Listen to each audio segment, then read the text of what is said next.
Police! Come on. Come on, man. Come on. Come on. Drop the knife. Drop the knife! Move.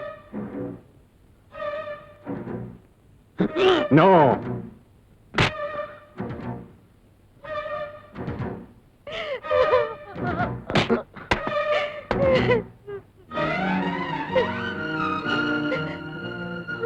Correct സമയത്താണ് താനും എത്തിയത്. നന്നായി. എന്റെ ഭാരം പകുതി കുറഞ്ഞു. എല്ലാം മംഗളകരമായി അവസാനിച്ചു. പിന്നെ ഇത് വലിയ പ്രശ്നമൊന്നും ആക്കണ്ട. ഇന്ന് നേരം വെളുക്കുന്നവരെ ധാരാളം സമയമുണ്ട്. നിങ്ങൾക്കാണെങ്കിൽ ഒരുപാട് കാര്യങ്ങൾ സംസാരിക്കാനും ഉണ്ടാവും. ആ നിലയ്ക്ക് ഞാൻ കൂടുതൽ നേരം നിന്ന് ഡിസ്റ്റർബ് ചെയ്യുന്നത് ഭംഗിയല്ല. തന്നെയല്ല, മോൾ എഴുന്നേറ്റാൽ എന്നെ അന്വേഷിക്കും. ഞാൻ ഇറങ്ങട്ടെ. പിന്നെ ശ്രീദേവ് ഫോൺ ചെയ്ത് പോലീസിനെ അറിയിക്കില്ല. ആ നിലയ്ക്ക് മിസ്റ്റർ വിനോദിനും അത് ചെയ്യാൻ കഴിയില്ലല്ലോ, അല്ലേ? നേരം വെളുക്കുമ്പോൾ ഇതൊരു ആത്മഹത്യ ആയിരിക്കണം. I mean suicide. ഉദയവർമ്മ മുതലാളി ആത്മഹത്യ ചെയ്തിരിക്കുന്നു. ബാക്കി കാര്യങ്ങൾ ശ്രീദേവിയോട് ചോദിച്ചാൽ പറയും. ബൈ ദ ബൈ, ഇതെന്റെ കാർഡാണ്. വാങ്ങിക്കൂ.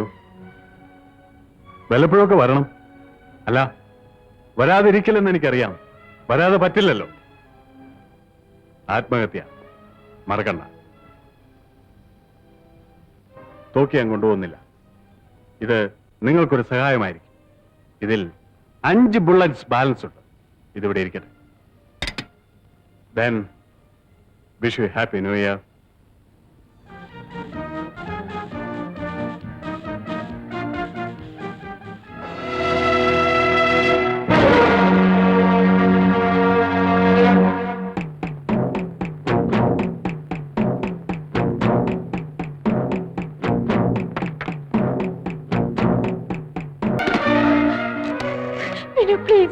ഈശ്വരനോർത്ത് പോലീസിൽ അറിയിക്കരുത്. ഞാൻ പേച്ചവളാണ്, സമ്മതിച്ചു. സമാധാനമായോ? ഇനി മറ്റെന്തെങ്കിലും കൂടി വിനുവിന് അറിയണോ? ഞാൻ എന്തുകൊണ്ടാണ് മറ്റൊരു വിവാഹം കഴിക്കേണ്ടി വന്നതെന്ന് വിനു ചോദിക്കാത്ത എന്താ? അതിന്റെ ആവശ്യം വിനുവിനില്ല.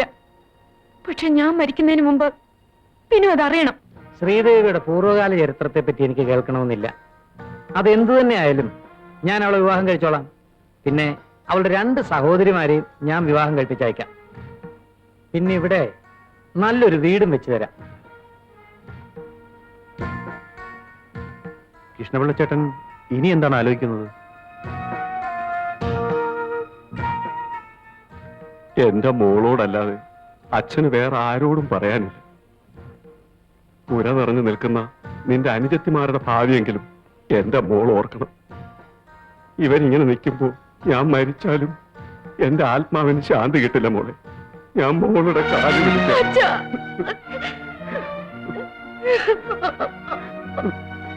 എന്റെ മോളൊന്നും മൂളിയാണ് ഈ കുടുംബം രക്ഷപ്പെടും.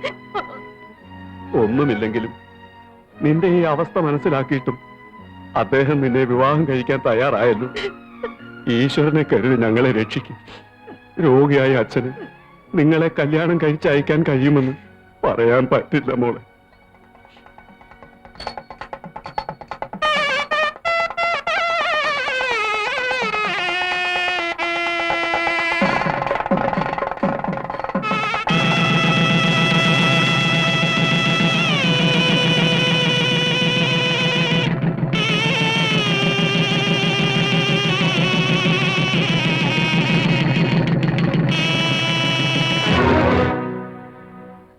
സ്വന്തം അച്ഛൻ കാലിൽ വീണ് യാചിച്ചപ്പോൾ, സ്വന്തം അനുജത്തിമാരുടെ കണ്ണുനീര് കണ്ടപ്പോൾ, അർദ്ധപട്ടിണിയിലായിരുന്ന കുടുംബത്തെ രക്ഷിക്കാൻ ഞാൻ ആത്മഹത്യ ചെയ്യായിരുന്നു. ഒരു ഭർത്താവിൽ നിന്ന് ലഭിക്കേണ്ട ഒരു സുഖത്തിനും കെൽപ്പില്ലാത്തൊരു പുരുഷനെയാണ് ഭർത്താവായി സ്വീകരിക്കേണ്ടതെന്ന് വിവാഹത്തിന് മുൻപേ ഞാൻ അറിഞ്ഞിരുന്നു. ഒരു കുടുംബത്തിലെ മൂത്ത പെൺകുട്ടിയും ഭർത്താവില്ലാതെ ഗർഭിണിയായി എന്ന അപമാനം വരുത്തിവെച്ച ഞാൻ എന്ത് ചെയ്യണം? വിനുവിനെ കൊല്ലണമെങ്കിൽ കൊന്നോളൂ, പക്ഷെ ദയവീതി വിവരം പോലീസിൽ അറിയിക്കരുത്. ആ ഡോക്ടർ അത്ര ക്രൂരനാണ്. എന്താ ശ്രീദേവി പറയുന്നത്? വിനു ജയിലിൽ പോയത് ശരിയാണ്, പക്ഷെ ഗർഭിണിയായിരുന്നു ഞാൻ. പ്രസവിക്കുന്നവരെ അനുഭവിച്ച യാതനകൾ എന്തൊക്കെയാണെന്ന് വിനുവിനറിയാമോ?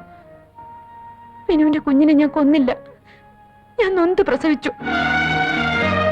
കുടുംബത്തിന്റെ മാനം കാക്കാൻ വേണ്ടി രഹസ്യമായി ഹോസ്പിറ്റലിൽ വെച്ച് കണ്ട നേഴ്സ് ലീലാമ്മയുടെ കയ്യിൽ കുഞ്ഞിനെ ഏൽപ്പിച്ചു.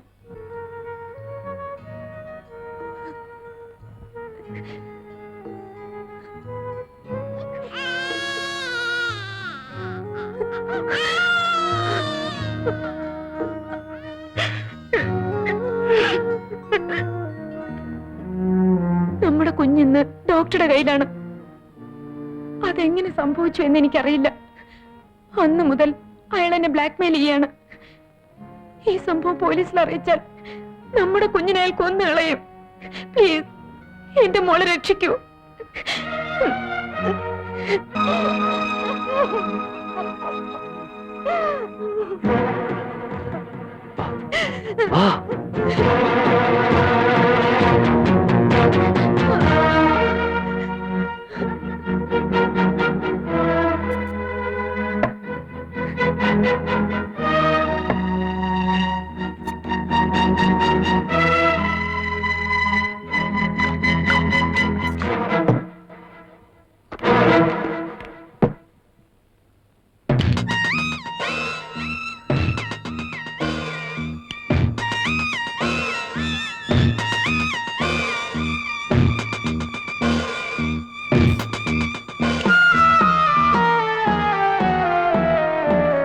ഞാൻ പറഞ്ഞ പോലെ അല്ലാതെ യാതൊരു കാരണവശാലും വാക്കുകൾ മാറരുത്. അവർ മറിച്ചും തിരിച്ചും എല്ലാം ചോദിക്കും. മനസ്സിലായോ? എനിക്ക് പേടിയാവുന്നു. ധൈര്യമായിട്ടിരിക്കേ. തൽക്കാലം ഇത് ആത്മഹത്യ തന്നെയാ. ബാക്കി നമുക്ക് വരുന്നിടത്ത് വെച്ച് കാണാം.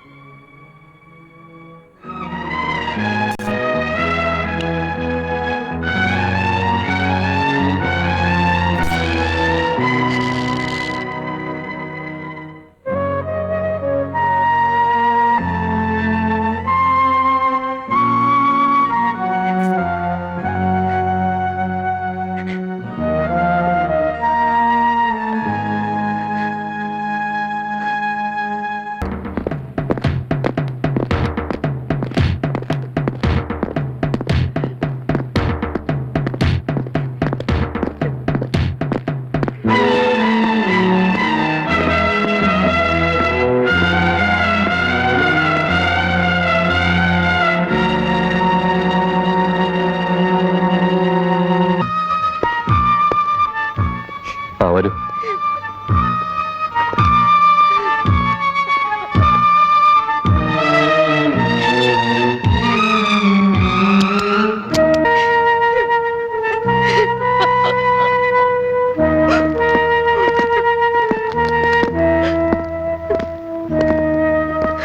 മിസ്സസ് വർമ്മ അല്ലേ?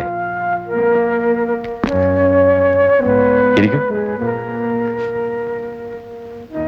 നിങ്ങൾ എപ്പോഴാണ് ഇത് കണ്ടത്? രാവിലെ എഴുന്നേറ്റപ്പോ. സാധാരണ മിസ്റ്റർ വർമ്മ പരസഹായമില്ലാതെ ബെഡിൽ നിന്ന് എഴുന്നേറ്റ് ബാത്റൂമിൽ പോകാറുണ്ടോ? എന്റെ ഓർമ്മയിൽ ഒരു പ്രാവശ്യം പോയിട്ടുണ്ട്. അന്ന് വളരെ ബുദ്ധിമുട്ടായി പോയതുകൊണ്ട് പിന്നീട് ഞാൻ സമ്മതിച്ചിട്ടില്ല. ഇന്നലെ രാത്രി നിങ്ങൾ എപ്പോഴാ കിടന്നത്? ന്യൂ ഇയർ ആയിരുന്നുകൊണ്ട് ഞങ്ങളുടെ ഗസ്റ്റായി ഡോക്ടർ തോമസ് കുര്യൻ ഉണ്ടായിരുന്നു. ആഹാരം കഴിഞ്ഞ് 1 മണിയോടെ അദ്ദേഹം പോയി. ഒട്ടും താമസിക്കാതെ ഞങ്ങൾ കിടക്കുകയും ചെയ്തു. ഇന്നലെ പ്രത്യേകിച്ച് സ്വഭാവത്തിൽ എന്തെങ്കിലും മാറ്റം ഉണ്ടായിരുന്നോ? ഉണ്ടായിരുന്നു. ചോദിച്ചപ്പോ തലവേദന ഉണ്ടെന്ന് പറഞ്ഞു. അതിന് ഞാൻ പിൽസ് കൊടുക്കുകയും ചെയ്തു. എന്ത് പിൽസ്? നോവാൽജിൻ. ഉറങ്ങാൻ കിടന്നപ്പോ എന്തെങ്കിലും കഴിച്ചായിരുന്നു? പാല് കുടിച്ചു. ഉറക്കത്തിൽ ശബ്ദമൊന്നും കേട്ടില്ലേ? പുറത്ത് ന്യൂ ഇയർ ആഘോഷം നടക്കുന്നുണ്ട്. പടക്കത്തിന്റെ ശബ്ദം കേട്ടിരുന്നു. നേരം എടുത്തപ്പോഴാണ് ഞാൻ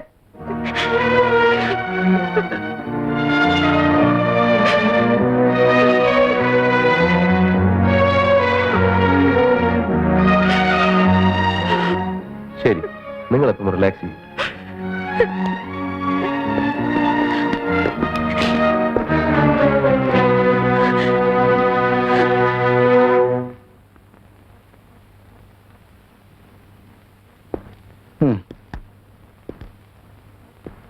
എന്താണോ തന്റെ പേര്? രായപ്പൻ. എന്തു പറ്റി? എപ്പോഴും കുളിരാ സാറേ. കുളിരൊക്കെ ഞാൻ മാറ്റിത്തരാം കേട്ടോ. എങ്ങനെയാണോ മാറ്റുന്നത്? നീ എത്ര കാലമായി ഇവിടെ പണിയെടുക്കുന്നു? 5-6 കൊല്ലമായി. കൃത്യമായിട്ട് അറിയില്ല? അറിയാം, 6 കൊല്ലമായി. ശമ്പളമൊക്കെ കൃത്യമായി തരാറുണ്ടോ? തരാറുണ്ടോന്ന് ചോദിച്ചാ ഞാൻ കൃത്യമായി വാങ്ങിക്കാറുണ്ട്. ഇന്നലെ ആരൊക്കെ വന്നടാ ഇവിടെ? പകൽ ആരും വന്നില്ല. പ്രത്യേകിച്ച് രാത്രി ഡോക്ടർ സാർ ആഹാരം കഴിക്കാൻ വരുമെന്ന് പറഞ്ഞായിരുന്നു. അതിനുള്ള ഒരുക്കവും ഉണ്ടായിരുന്നു ഇവിടെ. ഡോക്ടർ പോയതിനു ശേഷം നീ എന്തിനാ മുകളിലേക്ക് പോയത്? ഞാൻ വെറുതെ പോയില്ല. വരണ്ടാന്ന് പറഞ്ഞ കാരണം ഞാൻ പോയില്ല. ആര്? വർമ്മ സാറ്.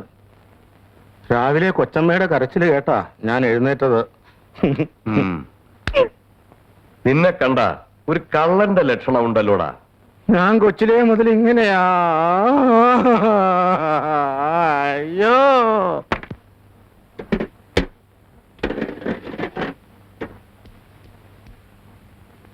നീ ഇന്നലെ എത്ര മണിക്ക് ഉറങ്ങി? 12 മണി ആയി കാണും. വേറെ ഒരു ശബ്ദവും കേട്ടില്ലേ? ഇല്ല. കൊച്ചമ്മയും സാറും തമ്മിലുള്ള സംസാരം ഒന്നും ഇല്ല അമ്മ എന്നെ. നീ വയ്ക്കോ.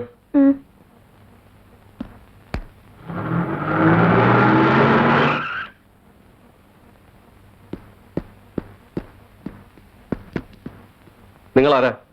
ഞാനിവിടുത്തെ മാനേജരാ. പേര്? ജഗദീഷ്. നിങ്ങൾ എവിടുന്ന് വരുന്നു? എനിക്കിവിടെ ക്വാർട്ടേഴ്സ് ഉണ്ട്. നിങ്ങൾ ഇവിടുന്ന് ഇന്നലെ എപ്പോഴാ പോയത്? മിനിയാന്ന് പോയതാ. നാട്ടിൽ പോകാൻ 2 ദിവസത്തെ ലീവ് വാങ്ങി. നല്ല സുഖമില്ലാത്തോണ്ട് പോയില്ല. ഇന്ന് പോകാമെന്ന് കരുതി. ഇന്നലെ ഇവിടെ വരാൻ പറ്റിയില്ല. വന്നെന്ന് രാജപ്പൻ പറഞ്ഞല്ലോ. ഇല്ല സർ, ഇന്നലെ മുഴുവൻ ഞാൻ കിടപ്പിലായിരുന്നു. എനിക്കൊന്ന് മാഡത്തിനെ കാണണമായിരുന്നു.